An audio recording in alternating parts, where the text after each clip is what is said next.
All right, my friends. Guy emailed me last night, asked me my opinion on Edelman Financial Services, and I have an opinion on Edelman. I know folks who left USA to go over there. Rick Edelman, actually, I remember listening to him on, I think it's WMAL back in D.C. when I got out of the Army. I'll never forget sitting in my dad's old house, getting ready to go see a Marine friend of mine up in Frederick, Maryland. And I had Edelman on the radio. I never heard of him, and I said, that's pretty interesting. Now, that did not sway me to become a financial advisor or anything. I just remember listening to Rick Edelman. So I like Rick Edelman. I think he offers, I think some of the stuff's pretty good. Absolutely. I get no qualm with Edelman whatsoever. I'm a fan. Seems a little bit, I don't know, a little bit kind of rubs me wrong. Just some of his, it seems like he has a desire to be more of a futurist now than anything else. And I don't know. That just kind of rubs me wrong. I don't know why, actually. It's weird because he talks about we're going to live to 150. It just comes across odd to me. It's weird, and I'm not sure why that is. That's not on him. That's just my own personal take. And I rub people wrong. I get that. I know it all the time. You should see the notes. You suck. You're an idiot. But all right, so let's talk about Edelman Financial Services. And see my thoughts on this. So we're going to just go to Google Edelman, and you see I already got Edelman Financial up there because I did some research on this a little bit before I did this video, and we're going to go to Edelman Financial Engines because Edelman merged with Financial Engines about a year ago, something like that. So they're a pretty big firm. Financial Engines is one of the biggest providers of 401k plans, and of course Edelman does the personal stuff. And they retain the name Financial Engines, and they retain the name Edelman Financial Services. All right. So let's see what we got. We go here, financial planning for life. Now, what's the first thing I want to do? The first thing I want to do is find out what their fees are. All right. They're already saying they're going to do financial planning. All right. So we want to go or look at the website. We got Rick. We got these guys. All right. That's all good. And nothing on the front page, so no big deal there. Okay, so no big deal. Now, let's go to we're going to type in my zip code, 3004, and we're going to see what we have here. And one more step. No, I don't want all that. So one more step to meet and get closer. Yeah, and that's not what I'm looking for. What should I look for in a financial advisor? Qualifications, CFA. You don't want a financial advisor as a CFA. I'm not saying if they have a CFA, they're bad. I'm just saying you want a financial planner who's focused on financial planning. CFA is focused on investment management. Now, there are some who do both, and I good friend of mine, my man Amar, he's both, and he's great. He's the exception to the rule, though. I think most financial planners who are CFAs, who are CFPs and CFAs, want to be investment managers, not financial planners. So I just be advised. CFA should not lead you to say that's a good financial planner. It shouldn't be. They got to make a choice. Experience. Okay, so that doesn't say much there. All right, so let's go back then. That I don't want to have to put all my information there. So we're going to go down to, let's see here, frequent FAQs. Look at FAQs. Presumably it'd be the fees on here. Who are you? Let's click on this. They give us that they're the thing by Barron's. Look, man, do not, let me make this bigger. Do not be allured by the Barron's, is that the right word? Allured by Barron's ranking. I'm telling you right now. I'm telling you, just trust me on this. I'm not going to get into details on it. You can look at it. Do not think Barron's rankings means anything. It doesn't, my friends. It doesn't. If anything else, I don't want to say it's a negative, but it just literally it means nothing. Please, please, please, please do not be looking at Barron's. Oh, they're number one on the Barron's or the Worth Money Managers. Please, I'm just telling you, don't. All right, so that's great. How long have you been in the business? They just talk about Edelman Financial Services. Okay, great. What service do we provide? Financial planning, investment management. Okay, great. What are your typical clients? All right. So I mean, look at this, man. Can you tell me about your financial planners? Our financial planners, yep. All right. Do you have any local offices? We got 180 local. Okay. Do you really think that FAQs don't include fees? I don't get it, man. I don't get it. Well, I mean, the FAQs, what do you cost? Why is that so hard to say? All right, so do you have local? I think they have local offices. Yeah, let's see if, all right, well, let's find a local office if we can. Wars history, locations. Let's click on locations. And we're going to go to 3004 again and see if we can find who our local guys are. And there's Atlanta, and our local guys are right here, Alpharetta, Georgia. Let's see what they say, and it doesn't say who the people are down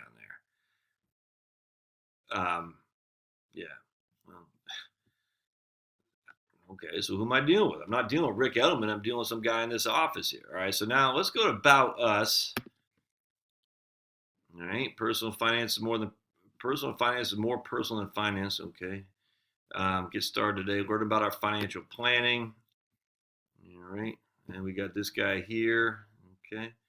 That doesn't say much. All right. Investment management, professional grade investment management, and so much more. All just for you. That's great. I see nothing on fees. Let's find out more. You got to put more information there. And that's not what I want to do. All right, so let's go to About Us, see if it tells us who the people are that work at the firm. I'm trying to find the guy or the lady who works, who's there. I mean, who is in the office I want to work at or I want to go to. All right, team. Let's go to team. And our team is made up of some of the brightest minds in the business, from our founders to our leadership team. We got this guy, Lawrence Raffone, something like that. All right. Propel financial engines from a small Silicon Valley startup to the largest independent RIA with over $200 billion in assets. Well, I got $400,000. That doesn't impress me, because that just actually, if anything, that's going to tell me I wonder if I'm going to be a small fish, and the answer is probably. All right. Let's see. You got John Bunch, executive. All right, and you got Lee Antoine or Antone, and then you got Christopher Jones. All right. Executive Vice President, okay. Working closely with Noble Laureate Financial Engines founder William Sharp. Okay, and they got Kelly O'Donnell. And then you got Hamish. All right. So, I mean, well, that's their team. So who, I mean, I don't get it. I don't, that's their team, but that's not their team. That's their executives, but that's not. Who's the person I'm going to be working with in the local branch? Don't say.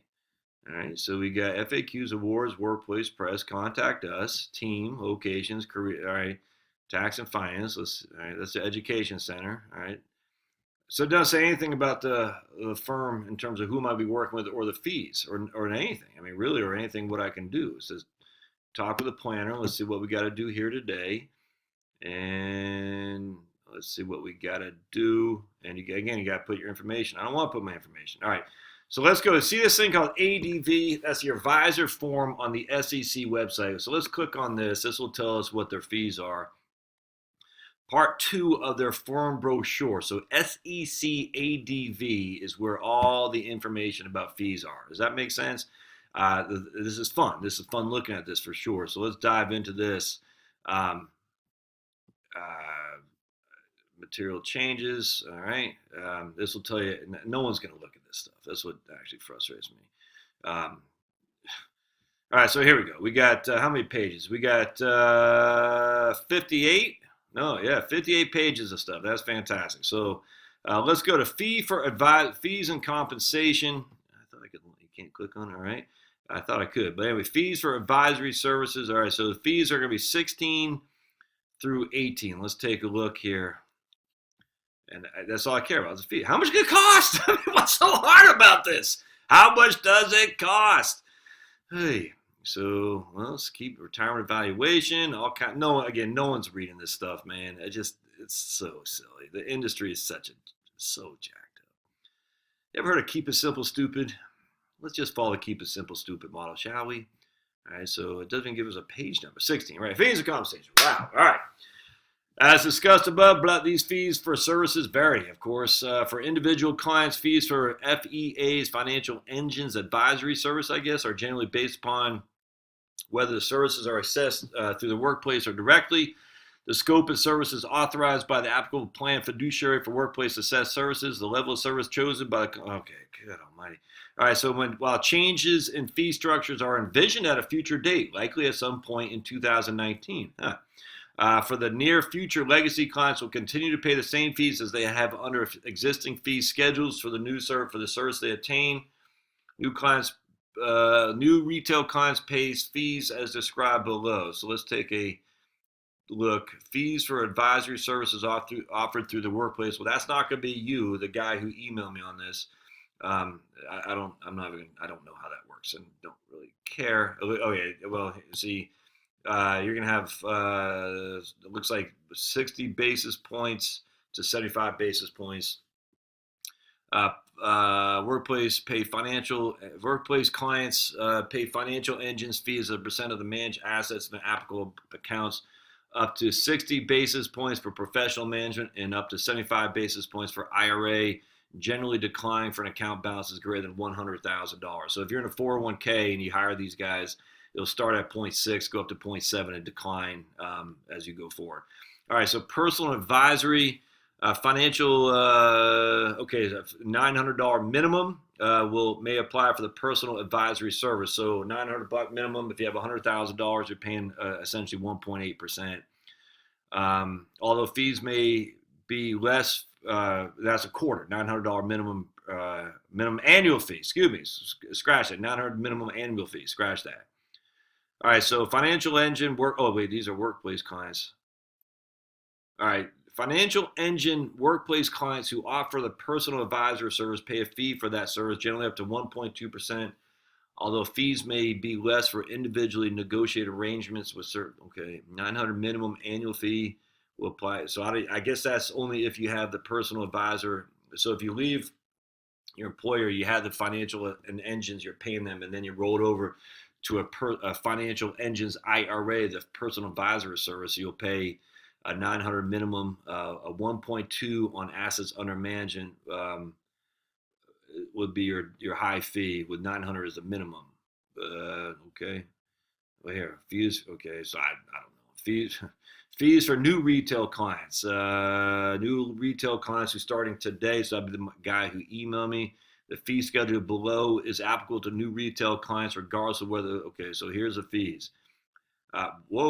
1.7% on the first $400,000, 1.25 on the next two was at 350. Wow, so that's not cheap, man. That's not cheap. That's real money. Clients authorize their custodian on behalf. Okay,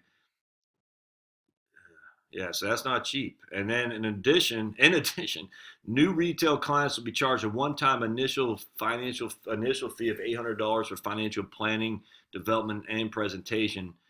Clients who pay for a plan are under no obligation to implement it with our firm. The financial planning fee may be waived in part or in whole for clients at the discretion of the planner or the firm. The firm currently waives financial fees for those working in certain industries or members of a professional associations in certain industries. The minimum EMAP retail fee is $100. I don't know what that is, which may be waived at our sole discretion. All right, that's a lot going on there, man. I mean, so if you remember, China was the most favored nation trading partner, which is always silly. And that goes back Democrat and Republican, by the way. It looks like these guys are basically saying you can be a most favored financial advisor client and get a lot of stuff waived. But so I don't know, guys. This is nuts how expensive that is. There's their legacy accounts, so they raise their fees. So the legacy, if you're an old financial guy, advisor, a financial planning client of these guys, you actually have fees that are lower than they are now. Yeah, so okay, there you go. I wouldn't do it. I don't see any value there at all. I'm sorry. I mean, the industry's got to change. I want to see how their investments. So how are they investing money? I think they use ETFs. One of the things that Edelman got some pushback for is he was big on this one ETF that I think one of the firms he invested in was bringing to market, and he got a lot of pushback on that, almost like a conflict of interest. I'm just trying to see a review of accounts. I don't see any client referrals or other compensation. Okay, so they have some kind of thing with E-Trade. TD Ameritrade response. Okay, TD Ameritrade. All right, so the more of these guys are involved, the more you're paying. There's just no other way around that. Man. All right, so they don't really say what kind of investments they have. I'm sure it's in here someplace. I don't see, like, are they doing I presumably they're doing ETFs. I'm almost positive that's the case, but I don't know that for sure. right, so let's go back. I'm just going to go back to I just don't see anything that jumps out at me. You don't know who the guy is that you're going to work with or the lady. You know the fee is going to be pretty high for sure. You have to give all this information up in advance to talk somebody. I don't like it, man. There's no other way around that. And they don't put the fees out front. I'm just curious. Let's just see investment management. Find out more. And again, we're going to have to. Yeah, I don't know. So I'm not a fan. I don't like it. I mean, does that mean I don't like Rick Edelman? No. Um, I can't see paying 1.7. And let's just say their ETFs on average are 25 basis points. You're paying close to 2% there. You have no idea who's going to be with in terms of your one-on-one financial advisor. I just don't like it. So there you go. Whoever asked me, that's my opinion on Edelman Financial Services. It's disappointing that they don't. I mean, I just don't get what's wrong with putting the fees out there. All right. Secondly, let me stop there. I'll do another video here in just a second. All right. Thanks, guys.